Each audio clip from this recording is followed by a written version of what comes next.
any other questions? Talk about some data. Talk a bit about the nominal morphology. And there's really just two parts to it. There's a plural suffix and then possessive suffixes. The plural suffix, you basically just add ya to the end of a word. So the word for animal is also the word for meat, su, and the plural form suya. Mouth is buja, plural form bujaya. A leaf is putui, plural form putuya. So it's pretty straightforward plural morphology for the most part. And actually that's quite weird for a Chadic language. People tend to talk about Chadic languages having lots of complex ways of doing plurals, and this language seems to have really developed a much more normalized, systematic way of doing plurals for some reason, although we don't know why. There is a set of irregular plurals. So for the word person, mijo, that J there is the palatal stop. That sounds a lot like a j affricate sound, but it's done with the top of your tongue, top of your mouth, mijo. So you don't say mijoya, that doesn't exist. You say mejere is the plural for person. Me becomes minya. These are just irregular, you just have to learn them. I don't really know where they come from. You will notice that you can put that plural suffix onto the plural forms. And I just mentioned that there to point out that what I call a plural suffix is more of like sort of a mnemonic device just to label this thing. You can't assume that because it's called a plural suffix, it does exactly what the English plural suffix does. The way number works is a bit different, but we won't get into the semantics. I just wanted to show you sort of the different ways that these morphologies work. Then there's possession. So what we might call possessive adjectives in English, sometimes it's called that, the my, his, her, our, their, is all expressed with suffixes on the nouns. And there's two forms of these. There's a form on the left you see, which is the form that's used with nouns that don't have any plural morphology on them. So that's the form that attaches directly to the noun stem. But if the noun has a plural suffix, the possessive goes after it, and then you switch the first consonant to a T whenever you have the plural there. And there's not really any phonological reason for that. That's just the way the system works. There's just these two versions, and you have to switch whenever there's a plural suffix there. I'll just say a bit about this chart pronouns, just to make sure everyone's following. Of course, everyone's familiar with the three-person, first, second, third person, singular and plural division here. What's a little bit less common is that in the second person, you have a masculine and feminine distinction. You've probably seen that before. It's not that common, but fairly common in Chadic languages. So whenever the person you're addressing to, if you use a pronoun, you have to assign masculine or feminine grammatical gender to that person. And then in the plural forms, there's a three-way split. You have the exclusive and inclusive, so whether or not you're including the person you're talking to. Then you also have a dual when it's just you and one other person. So you have three different forms that correspond to the English we are, that first person plural form. Then there's some irregulars. This is just some examples of the normal morphology. So if house is golmo, my house is golmoju, just add that suffix on there. If hair is lawi, your hair, if you're speaking to a female, it's lawige. And yeah, pretty straightforward, you just tack it on there. You'll notice in golmoji, his house, word is golmo, but when you pronounce it all together, it's actually golmeji. That O changes to an A sound. That's a little bit of morphophonology that you'll see a bit more of, but you get a slight change in the vowel pronunciation in that context. And then there's a bunch of irregulars in the way possessives are done. Nama when you say my child, you can't say namaju. It switches to nonju. There's not really any reason for that. You just have to memorize the switch. There's other interesting patterns. There's a number of words that end in a, that when you add the plural suffix, they just lose their a. So gera, village, is gerju. You can't say geraju, that word doesn't exist. But of course, if the plural suffix is there, geraya, then you don't drop anything anymore, then the whole thing stays. So it really depends on which morphemes you use, what gets dropped in what context. There's a set of about 7 or 8 words that end in the syllable ja, and when they get a possessive suffix, they lose their whole syllable, ja. So nose, for example, there on the bottom left, shinja. If it's her nose, it's singati. You just lose that ja syllable completely. Another kind of irregular you get is not only do you lose the last vowel of this noun itself, but the noun seems to sort of delete the first consonant of the possessive suffix. So if oppa is forehead, and you want to say your forehead, you can't say oppa go, you just say oppo. You delete not only the A, but you also delete the G of that possessive suffix. And again, that's just a small subset of words that have this alternate pattern to them. All right, so that's now morphology, probably more or less stuff you've seen before. A lot of exceptions. It would be difficult for a language learner probably to learn, but nothing incredibly complex. But before I get into verbal morphology, are there any other questions or comments? All right, let's get into verbal morphology. I'm going to cover a lot of things here. We're going to talk about the syllable structure of verb roots. We're going to talk about tense aspect suffixes, and then we're going to talk about object suffixes, and then what happens when you combine tense aspects and object suffixes in a single verb. And then we're going to talk about penthesis in the verbal morphology, and then finally tone in the verbal morphology. Verb root structures basically all follow one template, and it could sort of be summarized if you make some generalization. The core of it being a vowel followed by a consonant, and optionally you can have a consonant at the beginning or a second consonant at the end, or a long consonant. So CVCC is sort of the longest form of a verb root you can find. There are some exceptional words that only have a C stem. These also have irregular morphology and sort of a separate class. So I'm just going to ignore those for a bit. And basically, you just have the patterns you see in this table, where either a vowel followed by a single consonant, or a vowel followed by a long consonant, or two separate consonants. And then the double V there is also just a long vowel. I probably should use a different way to write that, but it's just a long vowel. And this is actually one of the things people look at, is some of the similarities between Chadic languages and Semitic languages, and part of the Afroasiatic family. There's not a lot of direct correlation, but you see sort of this familiarity, these three consonants and the way they work, and it sort of hints at this relationship with Semitic languages in a very distant and indirect way. One way to really see clearly how this verb structure morphology works is when they borrow in words from Chadic and Arabic. And when they'll borrow a word from Chadic and Arabic, they basically just take one vowel and two consonants of that word and make their own new stem from that word. So the word abad, which would mean worship in Chadic and Arabic, if they use it, they would just take the A, B, and the D as their root, and then they would put their own suffix on the end. So this would be abide, where that extra I, the epenthetic vowel, I'll talk about in a bit. Or a longer word like atafago, they'll just take the T, they'll take a vowel, an A, and notice they took the second vowel in order to get more consonants in this. They'll change the F to a P, they'll take the G, and they'll form their own new word out of it. And so they'll reanalyze these Chadic and Arabic words, picking out just the consonants and the one vowel that fit the template for their verbs, and create new verbs out of it. These tense aspect suffixes, always attached to the verb, or the verb always has to have some kind of suffix. So every verb stem always has to have a suffix. You never get a verb. There's no such thing as a bare verb, really. The closest thing is the infinitival version, where you get the O at the end. And that really functions like a noun in the language in some ways. I'm going to ignore pretty much what's on the right here. This is that special class where the stem is only a C. They have their own sort of subset of suffixes. And I'm going to sort of ignore too the subjunctive, hortative, and infinitival forms of the verbs. And we'll only really talk about the four: indicative, imperfective, progressive, perfective, and perfect. And how those are marked on verbs.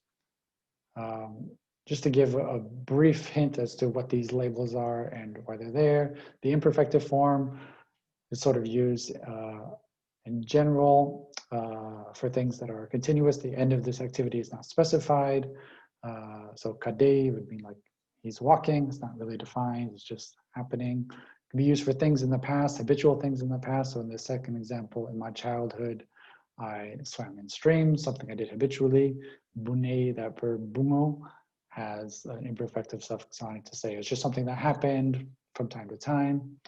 Of course, there's other uses for the suffix, but we're not going to get into that.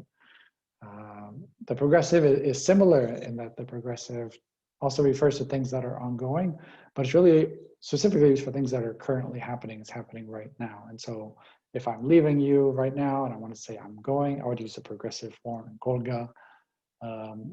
But if I see somebody leaving, or if I say at least from time to time, I might use the imperfective form. So if you say with the progressive form, like in this example, I'm going far away, that would mean now you're leaving, you're on your way right now, not just that you travel from time to time. So it's that way it's more specific than the imperfective form. Perfective means that event ended at some time in the past, so it's a pretty standard for, you know, a sequence of events or anything that happened. So this is from the story where someone was just saying what they did the other day, kind of listing events, and they said, I bought meat, ngora jesu. The buy has this perfective form. It's just something that was completed. The perfect is similar to the perfective in that it also refers to things that are completed, but the result of that thing has some kind of, you know, that action has some kind of change of state resulting from it, and that's still in effect now. So it's not just that it was completed, but that it had some effect that's still relevant for what we're talking about now. So if you say that you cooked food, like in this first example, amanega inyo, use the perfect form because that food is cooked and it's there now and it's ready. If somebody left, and the implication is that they're gone, and that's why you're saying they left, you would use the perfect form, kaguse andi. He left, and he's gone. He's not here. He has left. You can do some pretty interesting comparisons between the perfective and imperfect by putting them on the same verb in similar contexts and seeing how the meaning changes. So this verb, sulo, which means literally kind of means to sit, but it also means to live somewhere, to stay somewhere, or has several different extensions. So if you say he sit perfect in Mongo, in the town of Mongo, that would mean that he moved to Mongo and he's there now. That's currently where he's living.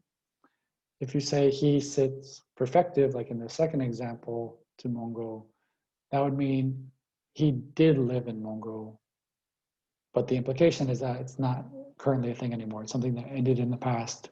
It's not relevant. He's probably not there anymore. So you get these subtle differences in meaning by sort of putting the same suffix on, putting different suffixes on the same verb.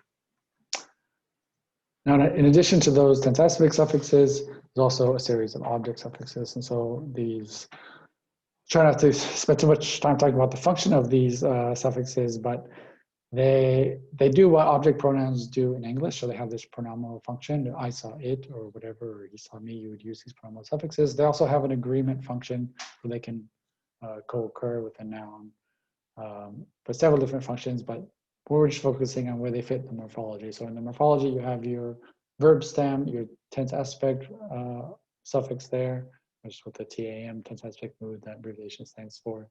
And then you have your one of these object suffixes, and they follow the same pattern you just saw with the possessive suffixes, the same pronouns. Now, what happens when you have both your tense aspect marker and your direct and your object suffix? As soon as you add an object suffix, that changes how the tense aspect is going to be expressed. It's no longer going to be expressed in the same form most of the time. So there's 3 columns here of different kinds of tense aspect meanings, and then you have these different forms of the object suffixes and what they do to the tense aspect meaning. So if you have progressive, perfective, or subjunctive meaning that you want to express, if there's no pronominal, if there's no object suffix, you use the normal ga, u suffix like you would normally. But if there is any of these object suffixes present, then that progressive and perfect and subjunctive marker just gets deleted. It's just not expressed. So if you want to use fancy linguistic terminology, it depletes to 0. It's a null marker. But basically, it's just not expressed. It becomes underspecified. It's no longer clear. So a verb that just has a stem and a object suffix could either be progressive, perfective, or subjunctive. If you want to express imperfective, normally you use the suffix a, but as soon as a object suffix is present, it changes.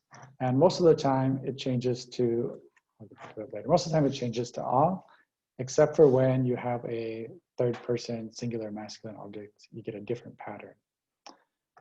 And that pattern, which I've represented here as an M, is just a mid-tone. So there's no vowel or consonant. It's just a tone that gets thrown into the verbal morphology. We'll come back to that later and talk about how that interacts with the rest of the system. Perfect suffix normally doesn't change. So normally the perfect has an A sound at the end, and normally it's the same unless you have a third person singular masculine object suffix, then all of a sudden that A changes to A, which is in this case. So what's interesting is that you get this A sound to mark perfective if there's no direct object suffix. If there's any direct object suffix other than third person singular masculine, then A is still there. But if A is there before a third person singular masculine direct object, it means perfect. So this A sound can mean perfective, imperfective, or perfect, depending on the context. Just to give you an example of what these sort of verb paradigms look like, this is one verb, the verb to find, dopo, and you'll see it in the perfective, imperfective, and perfect form with all the different suffixes, the object suffix, whether there's none, third person masculine singular, third person feminine singular, most of the different paradigms are there, and all the different forms of the verbs.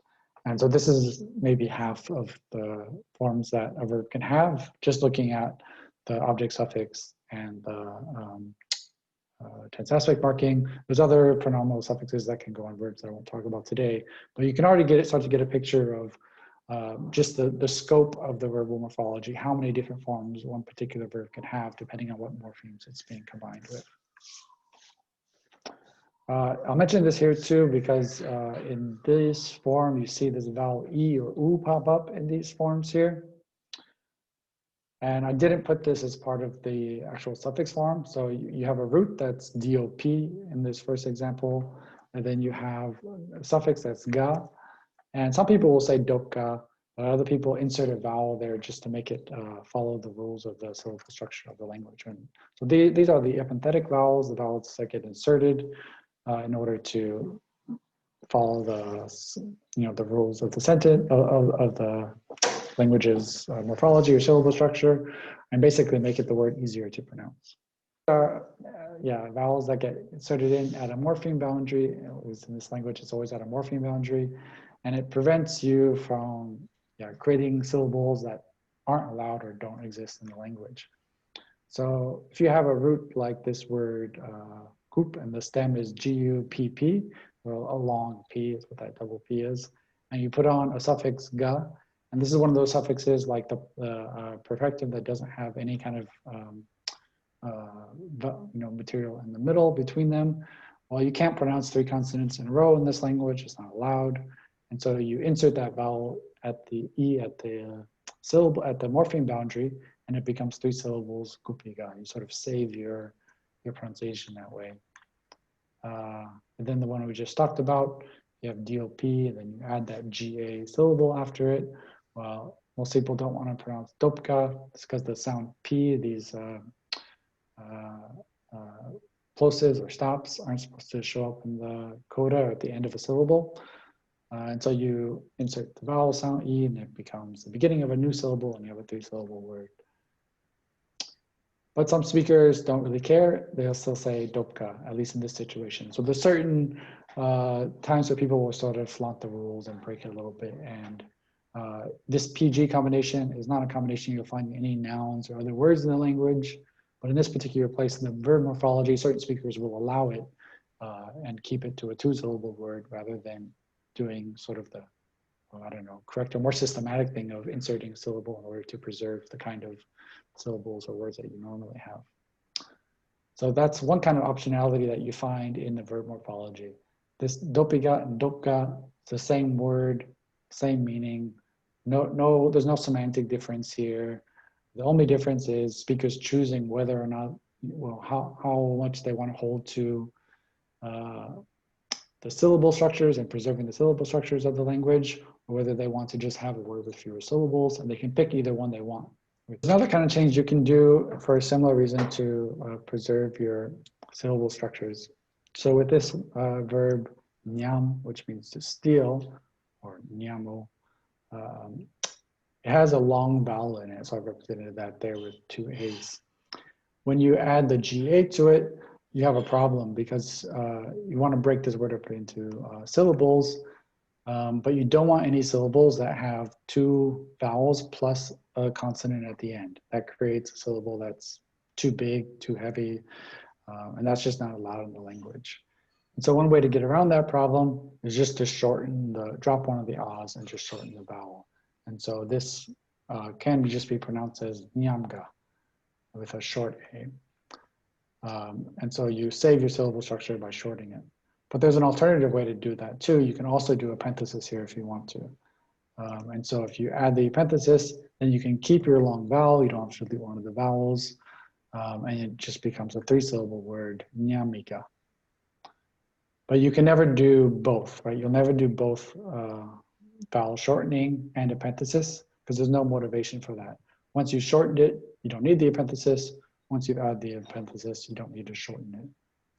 So you can do one or the other, but not both. So that's the second kind of optionality that you'll find in the verbal morphology, where speakers can pick one of either way of pronouncing this word, even though it's the same morphemes, the same word, but they can pronounce it either way. Now, tone comes into this. So I mentioned there's 3 levels of tone, but they're not all distributed in the same way. Verb stems behave quite differently in tone than other parts of the language. In most parts of the language, it's quite fixed, a particular tone to a particular syllable, and doesn't really change. In verbs, you get a lot of change where the tones of a particular verb are not always assigned to the same syllable. And so the verb stem itself comes with a tone that it needs to express, but that tone is not always expressed on the same syllables. And so there's 5 main patterns. There's a minor one where it's just a low tone, but we don't really need to worry about that. But there's these 5 main patterns that verbs have that come with them, and then how those get expressed depends on what other syllables show up in this language. So if you want to figure out what the melody of a verb is, the easiest way to do that is to go to the infinitival or nominal form of the verb that adds an O to the end of it. So if you have a word like the verb to say, and it's in its nominal form, raso, you get high tone on both syllables, and you know that the pattern for that word is high. Doyo, study, you get high mid.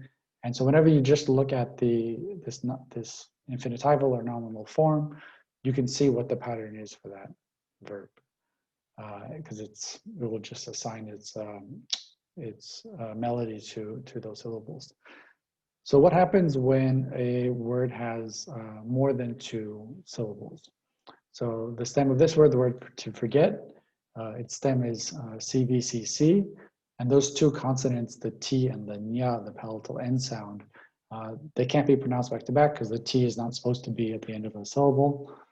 So normally you'll insert an empathetic vowel here and it becomes a 3-syllable word, bo to nyo. So you have 3 syllables, but only 2 tones. So the pattern of how those tones then get assigned is from right to left. So you first assign the rightmost tone to the rightmost syllable, and then you assign second rightmost to second rightmost. And then if there's any any syllables or any tone-bearing units that aren't getting a tone, you spread whatever the leftmost tone is, you spread it left to the other syllables. So that's the basic pattern to how tone gets assigned to words. Most suffixes, unlike the infinitival suffix, they come with their own tone already assigned to them.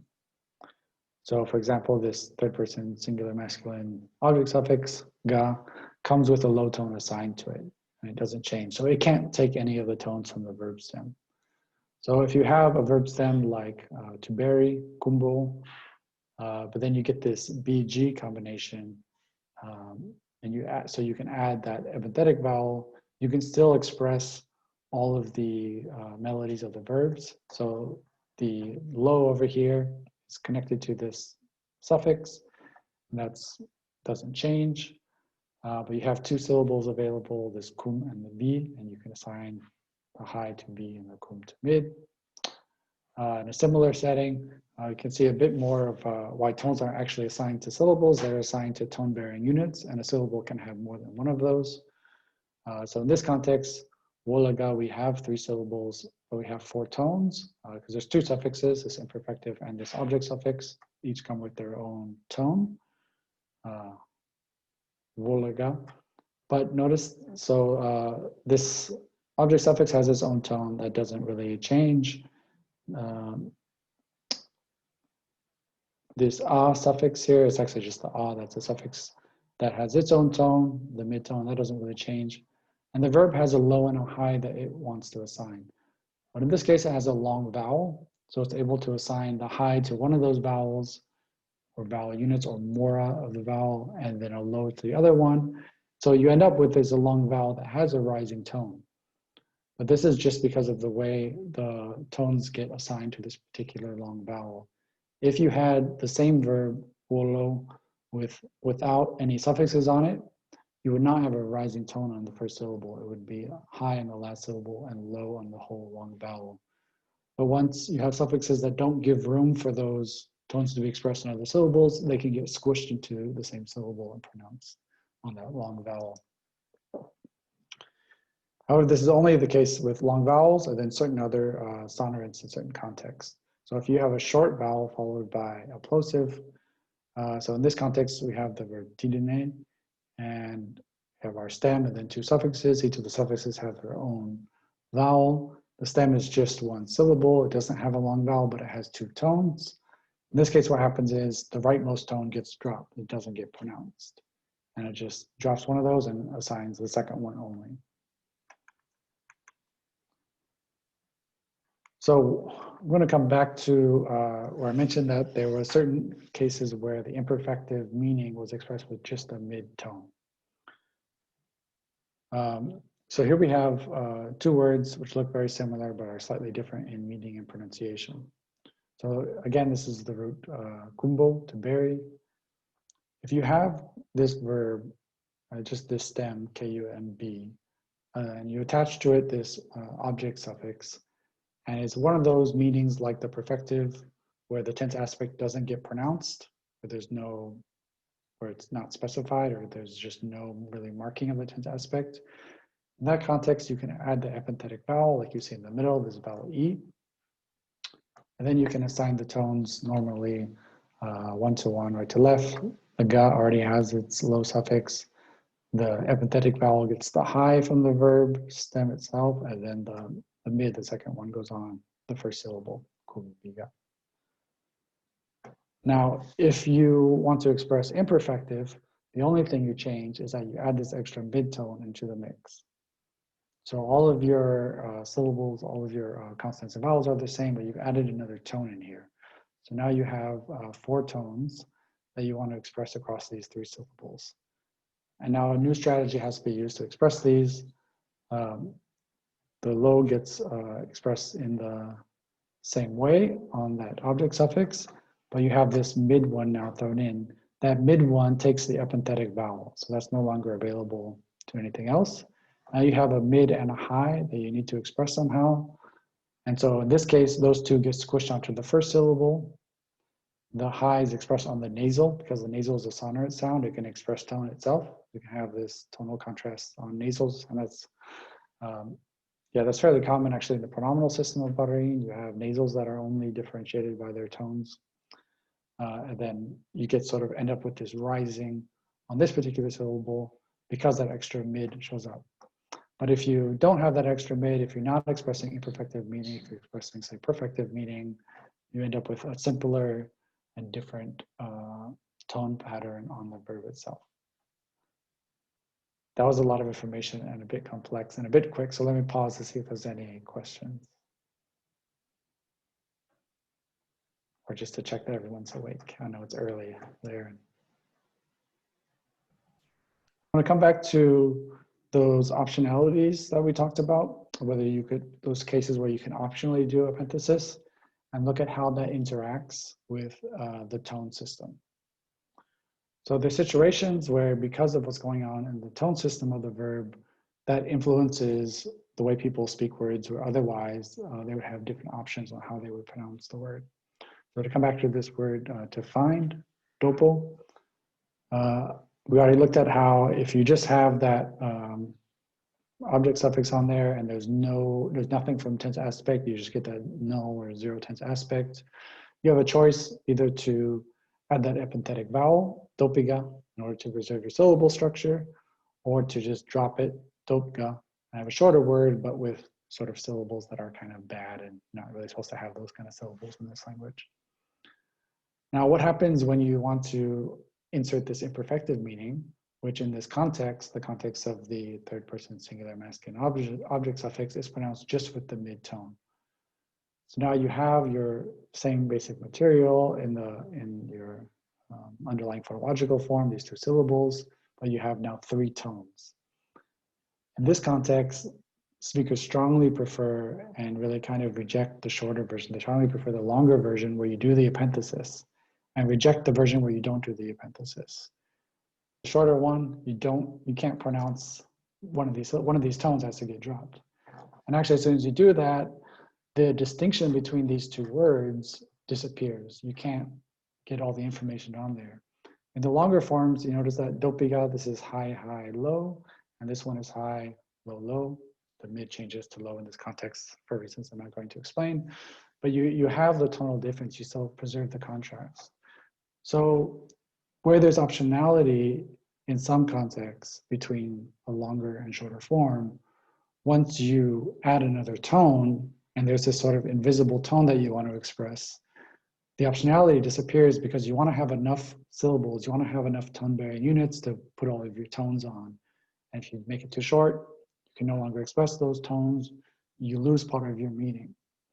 And so the optionality of whether or not you do this epenthesis interacts with how many tones you have in the underlying form. And if you have too many tones in there, you don't want to start dropping syllables because you're not going to be able to express your tones.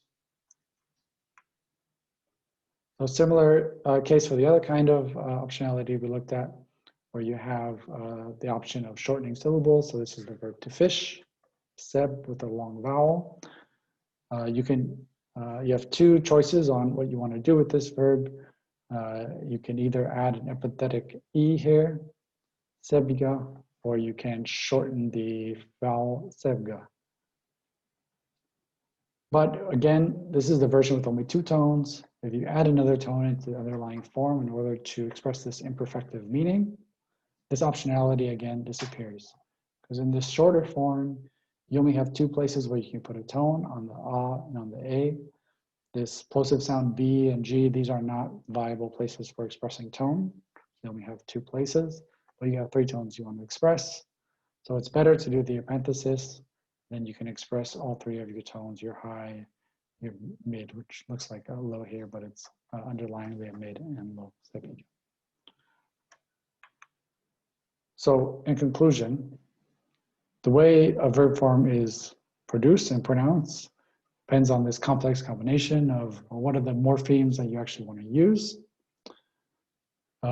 This idea of suppletion, I guess I didn't use that word before, but which, way your morphemes are, the way your tense aspect is pronounced depends on whether or not there's a direct object suffix present, and of course, whether that direct object suffix is third person singular masculine or not. So you have to know, depending on which direct object suffix you're using, or if you're not using one, that changes the way your tense aspect suffix gets pronounced. Then you have epenthesis coming in, and that's only coming in when you have certain kinds of syllable structures, and potentially vowel shortening coming in when you have certain kind of syllable structures that show up depending on what morphemes you're using. But then all of that again gets influenced by the tone melodies of the verb and whether there's enough tones available, whether there's enough tone-bearing units or syllables available for you to put your tones on in order to express the verb correctly.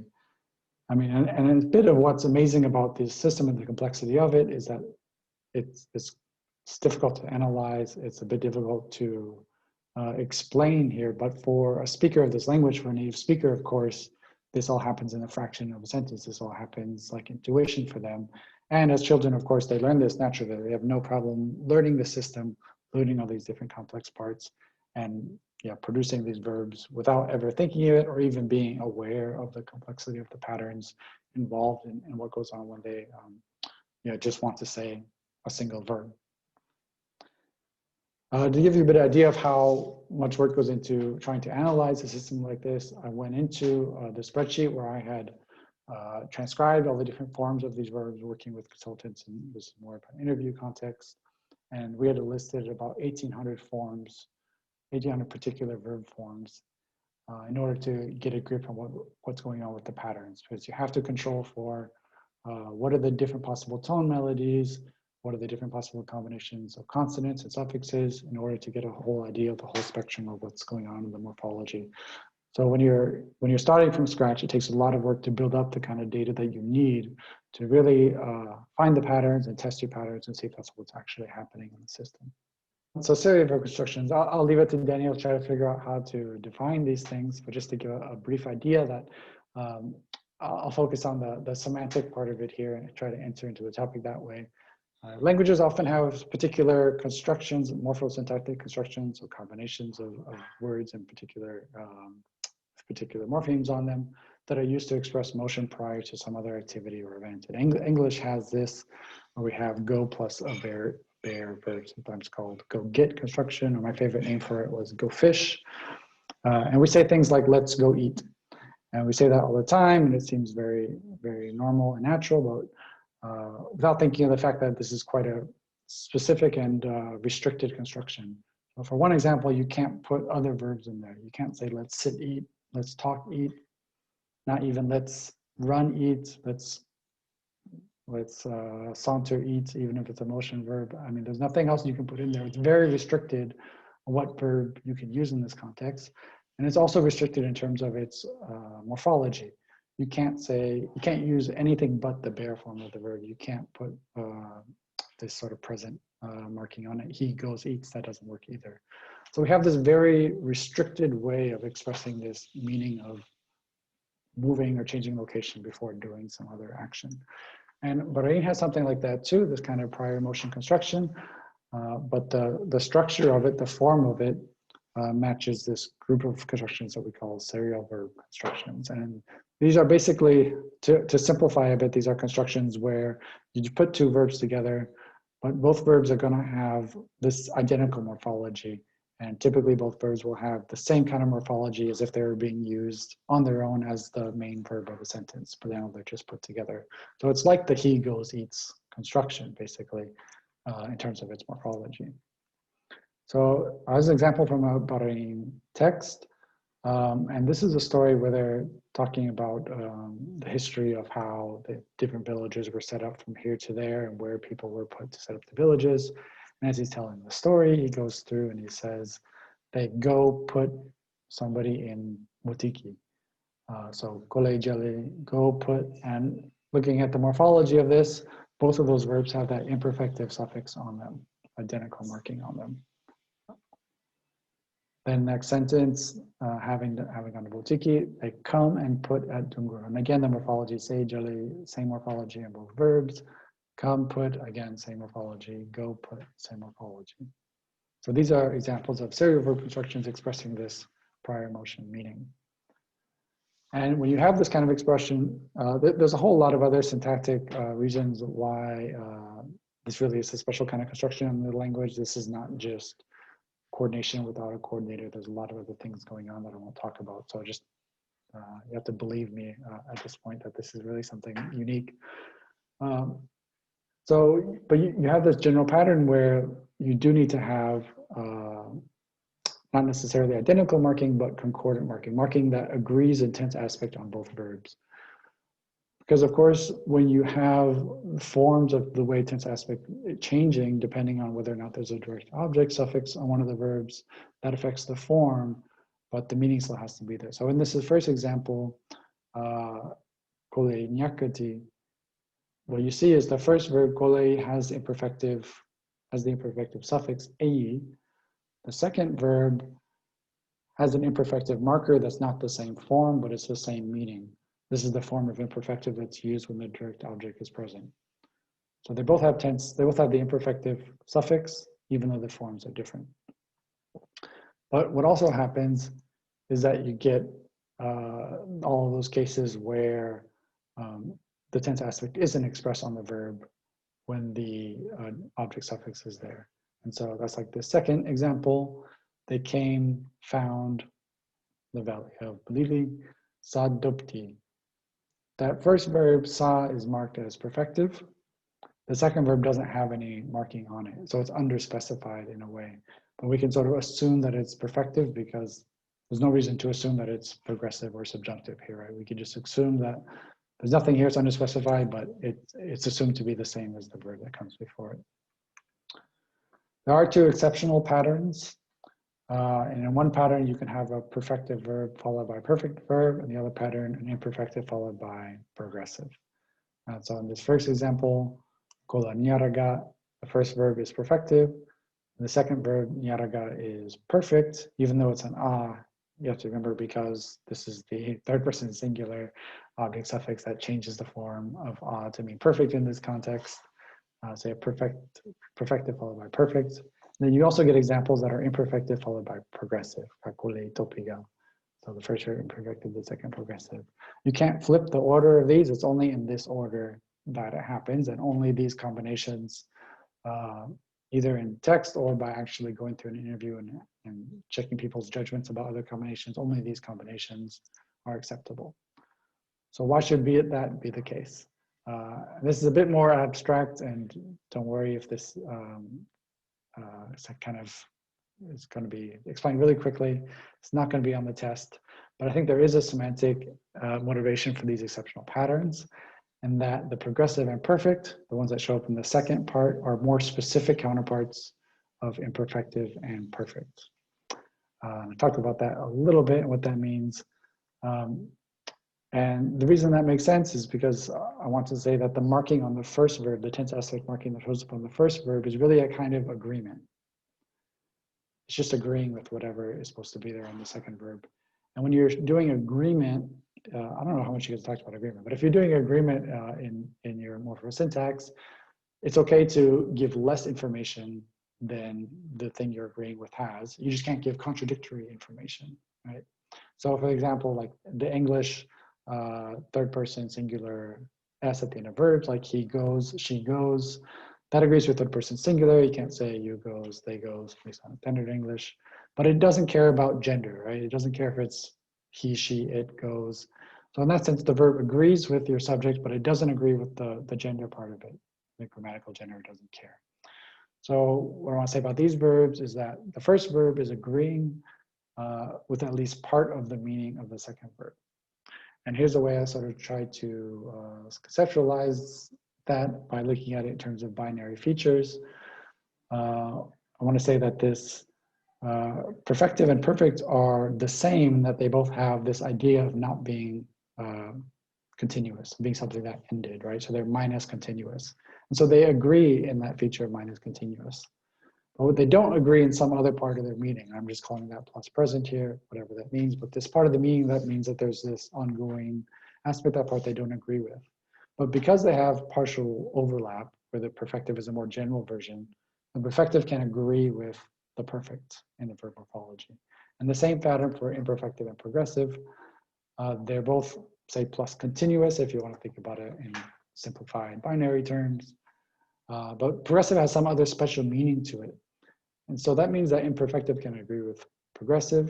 It doesn't have any contradicting values because they share part of their meaning. However, of course, the order can't be switched. The more specific one can't agree with the more general one because it would be having some specific information that the other one doesn't have. So only in this order, and only because these first verbs are in a special syntactic position, do they have this feature of agreeing in tense aspect with the first verb. So that's my quick theoretical take on why these patterns work. I'll mention quickly that there are some other serial verb constructions in Barayin, and you'll see this in other languages coming up and what you'll talk about. One that's another very common one is this idea of combining manner and direction. It's a bit more complex in Barayin, but this first example, you have the verb run and the verb go. And that means he ran home in a direction away from here. So he ran away home. And that's very common to see verbs like run or walk combined with verbs like come or go. They have another construction where you can use the verb take with another transitive verb, and it simply means that whatever the object is, you had to bring it into your possession before doing the second action. Then you also get the verb stand up being used in these constructions a lot. It has various different meanings. One of its clear meanings is this idea of inceptive or beginning an event or an activity. So in this context, they stand, fight each other. but it means actually they started fighting. And so the meaning of the verb stand in this particular context is taken on this other meaning of to start or to begin something. So in summary, nominal morphology in Barayin is pretty straightforward. You have plural and possessive suffixes and a few irregular words. But verbal morphology in Barayin is very complex. You have tense aspect suffixes that interact with object suffixes and other suffixes we didn't discuss. Epenthetic vowels sometimes need to be inserted to preserve acceptable syllable structures with some optionality. And there's a verb root or the verb step tone melody that gets assigned right to left based on what tone-bearing units are available in that particular form of that verb and what suffixes are being used. And this verbal morphology also has a kind of a different role in cellular verb constructions where the verb morphology on the first verb of the serial verb construction can be seen as simply a type of tense aspect agreement with the second verb, not really adding any new information, but just agreeing with what the second verb does.